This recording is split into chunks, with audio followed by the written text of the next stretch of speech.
And hello everyone, and welcome to your Cowboy radio broadcast. Here on this show, my goal is to expose more and more people to the world outside of the current monoculture that we all face in the current mainstream. It's starting to get to the point in society where everyone is seeing the same entertainment, listening to the same music, or wearing the same clothes. And it's social media pushing this on people. They've successfully created a class of people who will go with whatever the day-to-day mainstream is. And they've done this by making sure the only information they're seeing is exactly what they want them to see. Anything else, they'll simply slap a misinformation label on and call it a day, especially on anything political or medically related. Because, of course, people can't make decisions for themselves and need that big brother to tell them exactly what to think and believe. If you're not sure how bad it is, you only need to look at what's happening with COVID lockdowns and protests around the world. In Brussels, the UK, and Canada, the police are responding to any protest with violent force, using tear gas, rubber bullets, and horses to break up crowds. There are several videos emerging of police going into churches and people's homes solely because there are reports of masks not being worn. They have curfews starting at 8 p.m. and hand out steep fines to anyone walking around. And if you plan on flying anywhere, be prepared to pay for 2 weeks in a quarantine hotel and for testing. Even here in the United States, there are states preparing to implement vaccine passports. Though hope is not all lost, as a few states like Florida have already outlawed these kinds of passport requirements, but it's still a dangerous precedent. The fight against authoritarianism is never-ending, and the reasons for needing more control will also be never-ending. They will always have an excuse, and it's not like one day a dictator can just hop in power and everything goes exactly as planned. There will always be a threat or a crisis of some sort. Look at 9/11. It was disgustingly used as an excuse to spy and monitor American citizens and to invade multiple foreign countries. Congress gave the executive branch the ultimate warmongering powers by starting their infamous War on Terror. It allowed the NSA to come into being, and with whistleblowers like Snowden leaking what it is they're doing, every United States citizen should be concerned. Not only is the government watching everything you do, but they're melded at the hip with big tech companies like Apple and Google. In fact, Google's startup was funded in part by alphabet agencies like the CIA, with the intention being able to artificially render predictions of every single user so they can have control over the daily lives of every person in their system. Yet, every time a story on the subject comes up, it's immediately fuddled in mainstream garbage or filled to the brim with some sort of conspiracy nonsense. And I'd argue intentionally.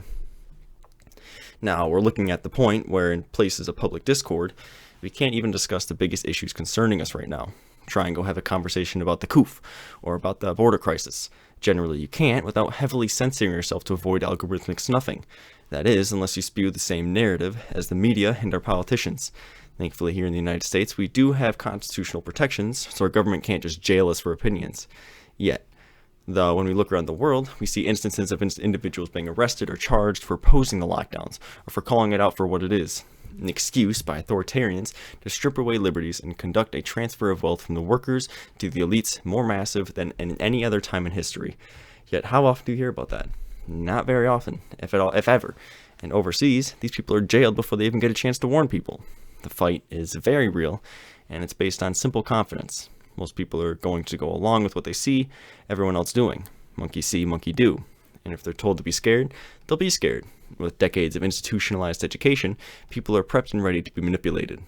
Now, the issues go way further than anything I'd be able to say shortly here, but the tendrils go deep. Our food is implicated, our children, our information, our clothes, technology, energy, and just about every aspect of our modern lives at this point.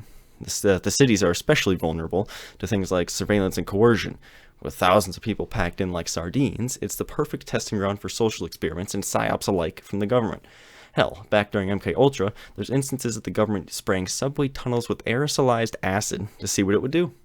If you're unaware of the operation, it was initially intended to develop some sort of mind control drug so they could extract information out of Soviet spies, but they ended up testing it on Americans. And this isn't the only instance of this happening. They're quite normalized to using Americans like pawns, whether it be overseas cooking in a sandbox or romping around some African jungle. They send their guys wherever and whenever they please. How many governments have they toppled only to put in another dime a dozen dictator, but with our money in their back pocket? Even trying to look at what they do through the most pragmatic lens I can, it just comes across as desperate and overreaching. We're a big, powerful country, but even with all of our resources, we cannot afford to be spreading our dough all over the world. You can try and claim there's good reasons to be doing so, and for a few situations I'm sure there is. Though there's been so many lies and misdirections, it's hard to have any confidence what they're telling us whatsoever. Thankfully, we still do have some rights, So a motivated individual can sometimes figure out what's going on and bring that information back to the public. That's what journalism used to be about. Though nowadays, most journos work for the same mega corporations and ultimately for each other. What we need is a more updated model for propagating information. That's something that's appealing enough to draw in unengaged individuals, yet resound enough to allow the truth to be its key factor. Much easier said than done, I know, but there's already some great examples of potential models that exist. The Corbett Report, run by a guy named James Corbett, believe it or not, has a platform for any individual to present facts before others, which is then dissected and compared to other facts brought before. Here, evidence and confidence are the currency, while opinions pushed to the wayside. Echo chambers can form, but that's why keeping these networks open to outsiders is key, because it allows the competition of ideas to occur more naturally, therefore in a more rational and precise manner. Another group I have a lot of respect for is the Timcast Group, an independent media startup focusing on moderate alternative to mainstream viewpoints, and they're doing that rather successfully, I might add. So, with more and more of these sources continuing to pop up, and they will because we see a huge demand for it, we can and should expect the mega corporate media companies to enter a period of death throes. We've actually already been seeing this for a period of the past few years now, especially just prior to the 2016 election. Their viewership is way down, and the average age hangs around 65. This goes for Fox, CNN, CNBC, just about all of them. Even the more article-focused Wall Street Journal and New York Times are starting to take hits, laying off employees, as well as reducing office space. So in my opinion, it's really only a matter of time. If it wasn't for social media sites making them priority creators, they'd already be in the gutter.